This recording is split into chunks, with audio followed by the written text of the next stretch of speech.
¿Qué tal? ¿Cómo están? Qué gusto volver a encontrarnos en una segunda edición de lo que es la serie que hemos titulado La carne y el espíritu. En la sesión pasada hablamos acerca del origen de la carne, de la naturaleza de la carne con sus deseos, que no es solamente el cuerpo, que no es solamente la masa muscular, sino que es una forma, una entidad que tiene deseos, que tiene impulsos, que tiene voluntad.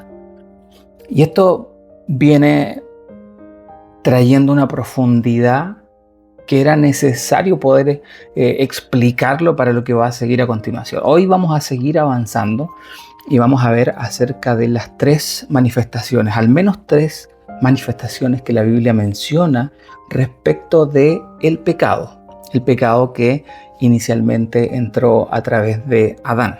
Vamos a leer Isaías 53, versículos 5 y 6. Dice: mas él herido fue por nuestras rebeliones, molido por nuestros pecados. El castigo de nuestra paz fue sobre él, y por su llaga fuimos nosotros curados. Más adelante el versículo 6 dice: mas Jehová cargó en él la iniquidad de todos nosotros. En este capítulo quiero invitarte a explorar al menos tres dimensiones del pecado, tres expresiones, tres áreas en donde el pecado va a estar trabajando, va a estar afectando y lo ha estado haciendo en nuestras vidas.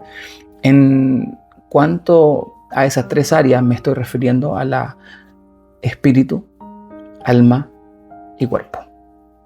Pero vamos a irlo detallada y minuciosamente viendo a través de la escritura. El pecado ya hemos hablado un poco y conocemos cómo funciona, cómo opera. Romanos 3:23 dice: por cuanto todos pecaron, están destituidos de la gloria de Dios. Esto vuelve a reforzar la idea de que no hay alguien que no haya pecado, ni alguien que no peque. En el Salmo 38, versos 3 al 5, dice: nada hay sano en mi carne a causa de tu ira, ni hay paz en mis huesos a causa de mi pecado. Porque mis iniquidades se han agravado sobre mi cabeza, como carga pesada se han agravado sobre mí, hieden y supuran mis llagas a causa de mi locura. ¿Por qué leemos este salmo? Porque nos da una evidencia de que muchas dolencias físicas, muchas enfermedades, dice: no hay nada sano en mi carne. Y después dice: no tengo paz en mis huesos a causa de mi pecado. Entonces el pecado va a tener efectos sobre nuestra carne, como lo leíamos en el versículo anterior. Por cuanto todos pecaron, están destituidos. La paga del pecado es la muerte natural, la muerte de este cuerpo, la muerte de esta carne. Lo hablábamos también en la lección anterior. Si nosotros seguimos avanzando, dice en cuanto a la rebelión, Hebreos 10:26, porque si pecaremos voluntariamente después de haber recibido el conocimiento de la verdad, ya no queda más sacrificio por los pecados. Aquí estamos tocando el segundo concepto, la segunda expresión. Cuando leíamos anteriormente, leímos tres. Leímos pecado, leímos rebelión y leímos iniquidad. Quizás alguno de ustedes estará diciendo: pero eso es simplemente para reforzar una idea.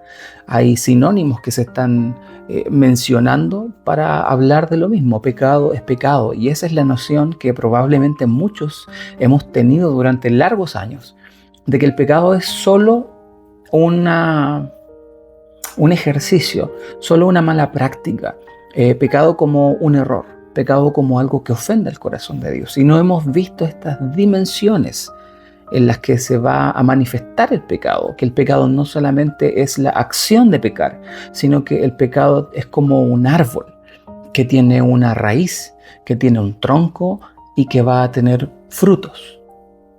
lo que generalmente nosotros vemos respecto al pecado es el fruto, es la obra. Y decimos, alguien pecó porque hemos visto lo que ha hecho. Y mientras no hayamos visto lo que ha hecho, pensamos que no ha pecado.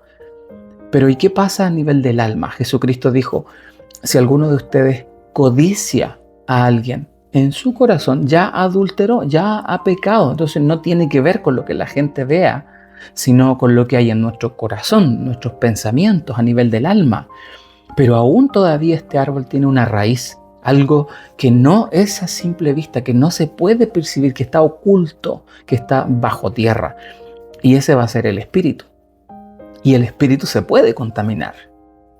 Entonces, para desarrollar toda esta idea es que hoy hemos hecho esta lección. Entonces, en primer lugar, hablábamos acerca del pecado, cómo enferma la carne, cómo enferma los huesos, cómo deteriora nuestros cuerpos para finalmente llevarlo hasta la muerte. En segundo lugar, estamos viendo la rebelión. Todo, recuerda, quiero volver a reforzar esta idea que estamos en Isaías 53, del 5 al 6. Mas el herido fue por nuestras rebeliones, molido por nuestros pecados, el castigo de nuestra paz fue sobre él y por su llaga fuimos nosotros curados. Verso 6, mas Jehová cargó en él la iniquidad de todos nosotros. Ahí están esas tres manifestaciones de lo que conocemos como el pecado.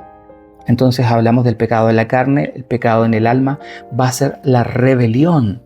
Porque si pecaremos voluntariamente, Hebreos 10:26, aquí está tocando la voluntad. Nuestra voluntad fue movida a tomar una decisión contraria. Teníamos el conocimiento de que si hacíamos tal o cual cosa íbamos a desagradar a Dios, íbamos a fallar, a desobedecer a Dios. Pero hay un pecado voluntario. Tomamos la decisión voluntariamente después de haber recibido el conocimiento de la verdad. Ya no queda más sacrificio por los pecados.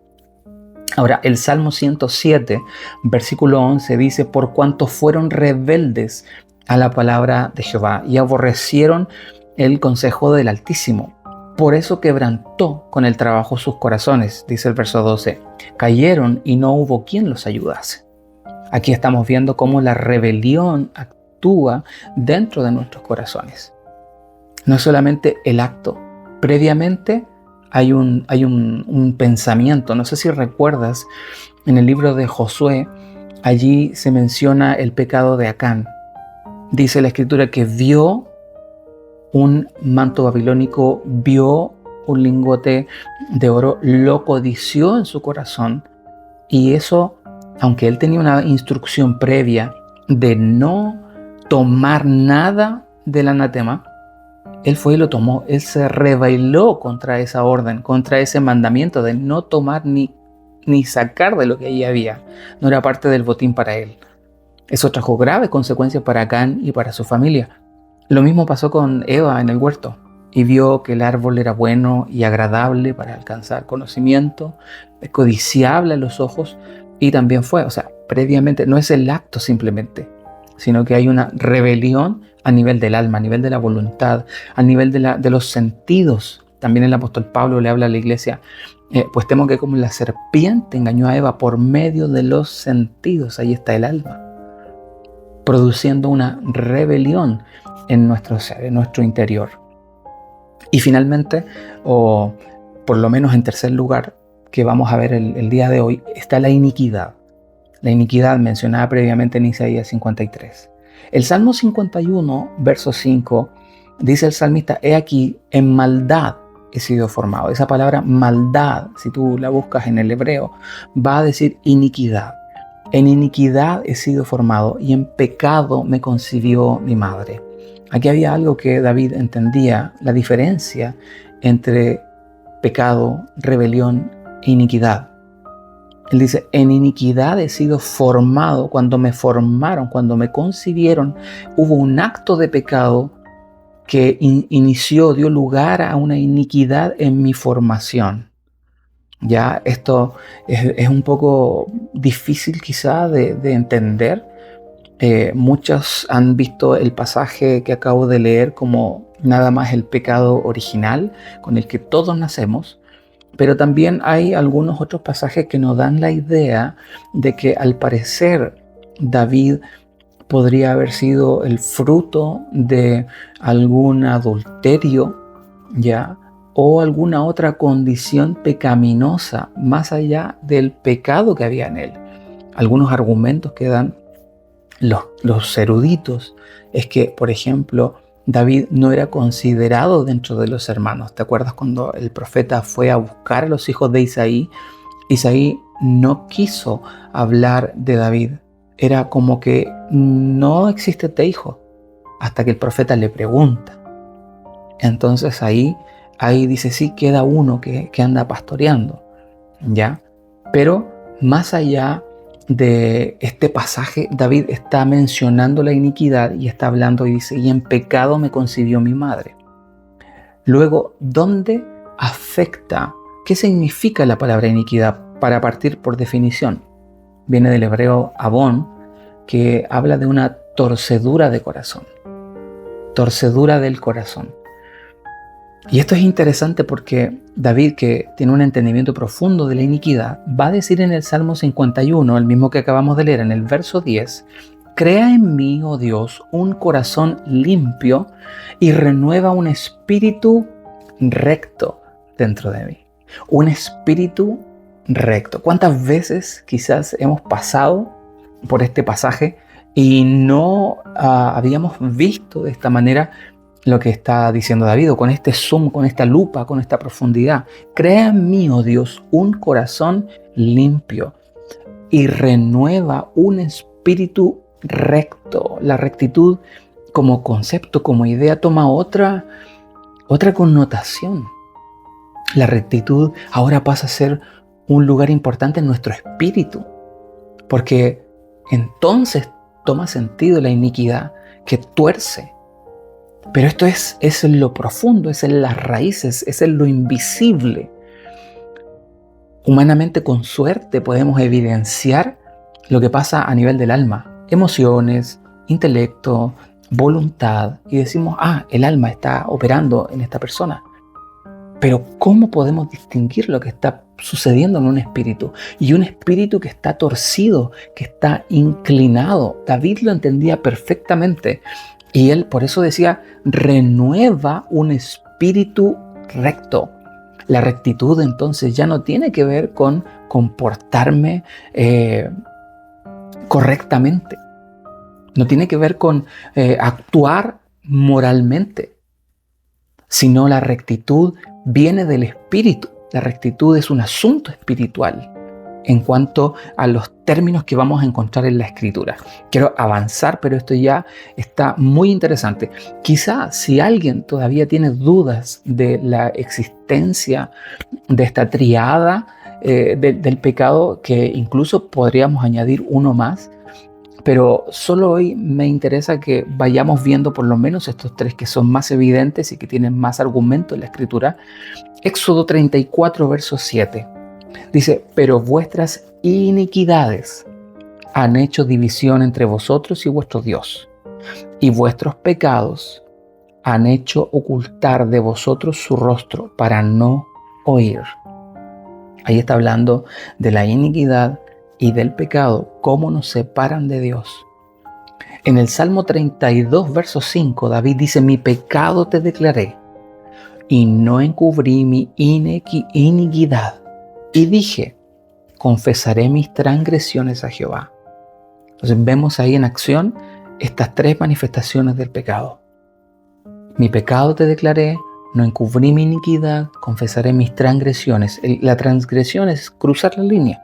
Es la rebelión, es hacer lo que sé que no debo hacer. Daniel 9, verso 5, y aquí hay algo muy interesante, no lo vamos a mencionar, pero quiero que lo leas. Hemos pecado, hemos cometido iniquidad, hemos hecho impíamente y hemos sido rebeldes. Nos hemos apartado de tus mandamientos y de tus ordenanzas.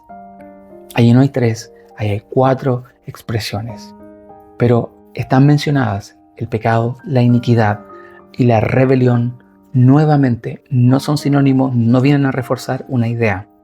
Isaías 59, versículos 12 y 13 dice, porque nuestras rebeliones se han multiplicado delante de ti y nuestros pecados han atestiguado contra nosotros, porque con nosotros están nuestras iniquidades y conocemos nuestros pecados. Rebeliones, pecados, iniquidades. Levítico 16:21. Y pondrá Aarón sus 2 manos sobre la cabeza del macho cabrío, y confesará sobre él todas las iniquidades de los hijos de Israel, todas sus rebeliones y todos sus pecados, poniéndolos así sobre la cabeza del macho cabrío, y lo enviará al desierto por mano de un hombre destinado para esto. Nuevamente se refuerza esta verdad. El Salmo 51 del 1 al 3 que habíamos leído previamente: ten piedad de mí, oh Dios, conforme a tu misericordia. Conforme a la multitud de tus piedades, borra mis, número 1, rebeliones.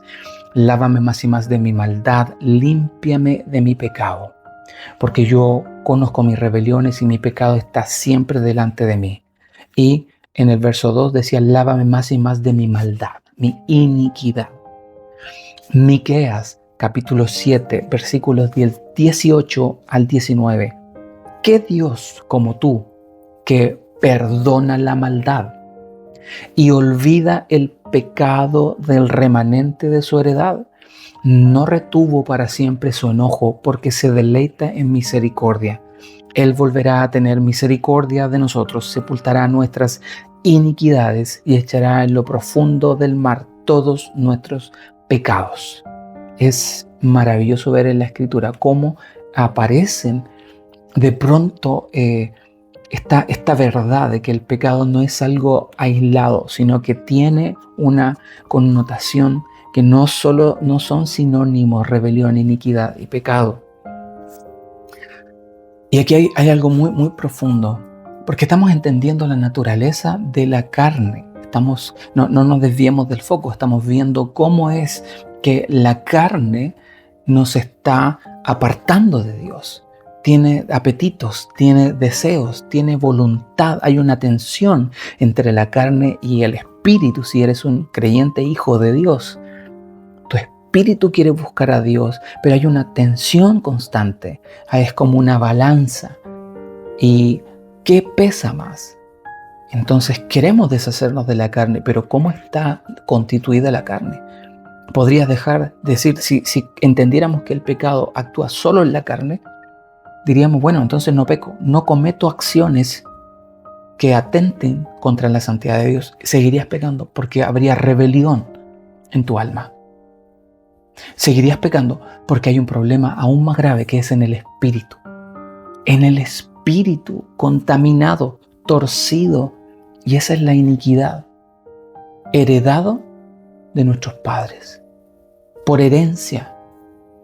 Hay un pasaje en el libro de Éxodo, no lo tengo dentro del listado hoy, pero dice la Escritura que Jehová dice: yo visitaré la maldad de los padres sobre los hijos, sobre la 3ª y 4ª generación. Entonces aquí la iniquidad se traspasa. Son inclinaciones, son perversiones, son torceduras a nivel de espíritu. Genéticamente. Por eso la semana pasada decíamos que el espíritu entra en los huesos que se están formando en el vientre. El espíritu. Otro pasaje es el profeta Ezequiel. Dios le dice: ve y profetiza. Profetiza que el espíritu venga. ¿Y cuál era la materia que había para recibir esos espíritus? Huesos secos. Profetiza sobre estos huesos secos. O sea, hay una relación entre el espíritu y los huesos, que, como hablábamos la semana pasada, también dentro de los huesos está la médula donde se forma la sangre. Y esto es muy importante, porque en la sangre se va a transferir la iniquidad. Y esto nos va a llevar a entender por qué Jesucristo derramó su sangre, por qué la sangre de Jesucristo tiene poder y por qué la sangre de Jesucristo era perfecta, era pura. No tenía pecado, no tenía iniquidad, porque no había sido transferida por un hombre. Pero ya me adelanté un montón. Mira lo que habla este pecado generacional, que es la iniquidad, que son esas inclinaciones que tú vas a ver en tus hijos o en tus nietos. Y quizás muchas veces lo hemos oído, lo hemos escuchado. Tal persona, el abuelo era dado al alcohol, el hijo, el nieto, y son 4 generaciones, la droga, adicciones que van más allá de simplemente la práctica, van más allá de simplemente el pensamiento, la voluntad de querer cambiar. Hay una inclinación a nivel de la raíz de este árbol, a nivel del espíritu, las iniquidades. Hay cosas que tú y yo hemos cargado y que las desconocemos porque vienen de más atrás de nosotros, vienen heredadas de una forma de vivir de nuestros padres, de nuestros ancestros. Esto es tremendo y es muy profundo. Levítico 26, verso 40 dice: y confesarán su iniquidad y la iniquidad de sus padres. Tú dices, bueno, vamos a pedir perdón, voy a pedir perdón por mis pecados. Dios está diciendo, le dijo a su pueblo, no solo van a pedir perdón por las iniquidades de ustedes, si ya entendimos lo que era iniquidad, sino también por la de sus padres, por su prevaricación con que prevaricaron contra mí y también porque anduvieron conmigo en oposición. Nehemías 1, verso 6. Esté ahora atento tu oído y abierto tus ojos para oír la oración de tu siervo, que hago ahora delante de ti día y noche, por los hijos de Israel tus siervos, y confieso los pecados de los hijos de Israel que hemos cometido contra ti. Yo y la casa de mi padre hemos pecado. Fíjate la importancia de poder inquirir, indagar, investigar acerca de los pecados de nuestros padres, las transgresiones de nuestros ancestros, porque van a ser taras en nuestra vida. Y eso se llama iniquidad. Daniel 9, verso 16. Oh Señor, conforme a todos tus actos de justicia, apártese ahora tu ira y tu furor de sobre tu ciudad Jerusalén, tu santo monte, porque a causa de nuestros pecados y por la maldad de nuestros padres, Jerusalén y tu pueblo son el oprobio de todos en derredor nuestro. El profeta Jeremías también no solo pide perdón por las iniquidades que ellos cometieron, si solo fuera pecado, dice por las iniquidades de nuestros padres, de nuestros ancestros, de nuestros abuelos, de nuestros bisabuelos, y quizás no lo sepamos. Y ahí viene lo importante de la vida en el Espíritu. Porque la vida en el Espíritu sobrenaturalmente va a comenzar a revelarnos aquellas cosas por las que debemos arrepentirnos, por las que debemos pedir perdón, porque la iniquidad puede ser borrada, puede ser lavada. Eso era lo que oraba David. Renueva en mí un espíritu recto. Lávame más y más de mi maldad, más y más y más y más. Esto es algo progresivo. Porque aquí nos vamos a encontrar con otro punto que es Jesucristo murió en la cruz. Ya estoy lavado, ya estoy sano, ya estoy libre. Y la verdad, queridos amigos, es que esto es algo progresivo, es algo continuo, es algo constante. Nosotros debemos ir venciendo todos los días, arrepintiéndonos todos los días. Si la obra de Jesucristo se hubiese terminado y finalizado en nosotros solo por creer en Jesús, nuestros cuerpos no se enfermarían. Ni siquiera tomaríamos un resfrío, pero nuestros cuerpos se contaminan. Nuestras almas, nuestros pensamientos se contaminan y nuestro espíritu también. Vamos a ver, por ejemplo, y aquí el poder de la sangre de Jesucristo. El tiempo nos está alcanzando nuevamente. Isaías 53, verso 6 dice: todos nosotros nos descarriamos como ovejas, cada cual se apartó por su camino, mas Jehová cargó en él el pecado de todos nosotros. Esa es la base. Jehová cargó en él el pecado de todos nosotros. Mateo 1:18 dice: el nacimiento de Jesús fue así, estando desposada María, su madre, con José, antes que se juntasen, se halló que había concebido del Espíritu Santo. Y esto hace toda la diferencia. Jesucristo necesitaba encarnarse y tomar un cuerpo, pero no debía tener la sangre contaminada por la iniquidad. Para poder redimirnos, para poder salvarnos, para no tener las inclinaciones. Él fue tentado en todo, él podía pecar porque su cuerpo tenía las debilidades, pero fue sin pecado. Juan 1, versículo 29. El siguiente día vio Juan a Jesús que venía a él y dijo: he aquí el Cordero de Dios que quita el pecado del mundo. Juan había sido criado, formado en las tradiciones sacerdotales, hijo de un sacerdote, entendía perfecto el poder que había en los corderos.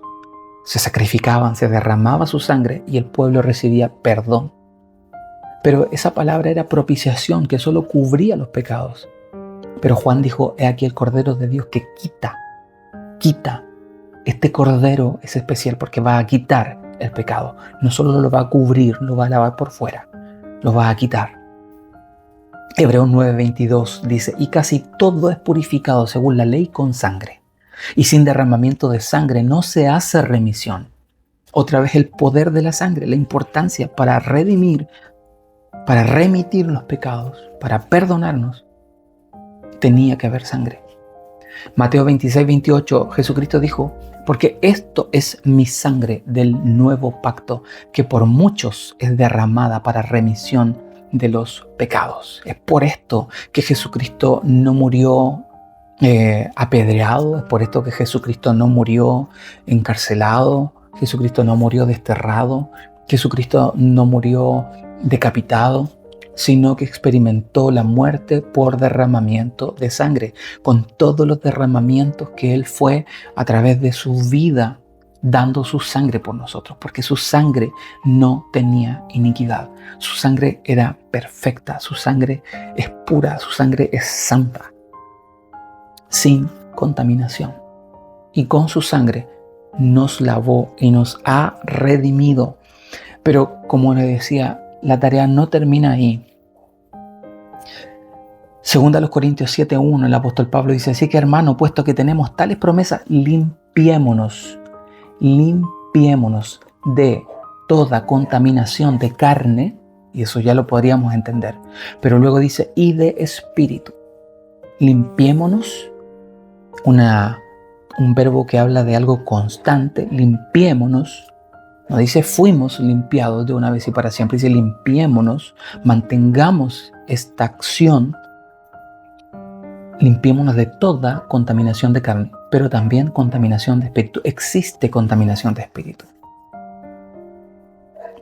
Imagínate lo importante de esto y lo grave, porque si tú y yo fallamos, pecamos, no solo estamos afectando a nosotros, sino a nuestras generaciones por medio de la iniquidad que vamos a transferir a nuestras generaciones. Por eso es tan importante entender el poder de la sangre de Jesucristo para encontrar limpieza por nuestra iniquidad y la que hemos heredado también. Primera de Juan 7:1, capítulo 1 del 7 al 9 dice, pero si andamos en luz como Él está en luz, tenemos comunión unos con otros y la sangre de Jesucristo su Hijo nos limpia de todo pecado. Eso yo ya lo creí, fue de una vez y para siempre, pero dice acá, si decimos que no tenemos pecado, nos engañamos a nosotros mismos y la verdad no está en nosotros. Porque esto es un proceso constante, un proceso continuo. Primera Tesalonicenses 5:23 dice, y el mismo Dios de paz os santifique por completo todo vuestro ser, espíritu, alma y cuerpo. ¿Qué necesita ser santificado? El espíritu necesita ser santificado. El alma y el cuerpo sean guardados irreprensibles para la venida de nuestro Señor Jesucristo. Y finalmente Efesios 4:22 al 24 dice, en cuanto a la pasada manera de vivir, despojaos del viejo hombre, que está viciado conforme a los deseos engañosos, y renovaos en el espíritu de vuestra mente, y vestidos del nuevo hombre, creado según Dios, en la justicia y santidad de la verdad. Esta es la parte que nos toca a nosotros, despojarnos de lo viejo, despojarnos del viejo hombre, de la vieja naturaleza. Pero ahora sabemos cómo actúa. Sabemos que el pecado no solo está a nivel de lo que hago, sino también de lo que siento, de lo que pienso, de lo que decido, y aún con una raíz más profunda que viene desde nuestros espíritus. Allí solo entra Dios. Allí solo tiene poder la sangre de Jesucristo y el Espíritu Santo a través de la palabra, que es más cortante que toda espada de doble filo, penetra hasta partir el alma del espíritu para discernir las intenciones de los corazones de los hombres. Qué maravilloso es ver esta verdad en la Escritura. Es un arma, es una herramienta para que tú y yo comencemos a despojarnos de la vieja vida, no solo a través de las acciones, sino de las intenciones, y en el espíritu buscar una renovación espiritual, ser limpios de nuestra iniquidad, pedir perdón, arrepentirnos delante, que el Espíritu Santo nos revele las iniquidades de nuestro pasado y de nuestros ancestros. Entonces comienza a tomar valor la vida del Espíritu, que es lo que vamos a continuar en nuestras siguientes lecciones. Te envío un abrazo, estamos en contacto, que Dios les bendiga. Adiós.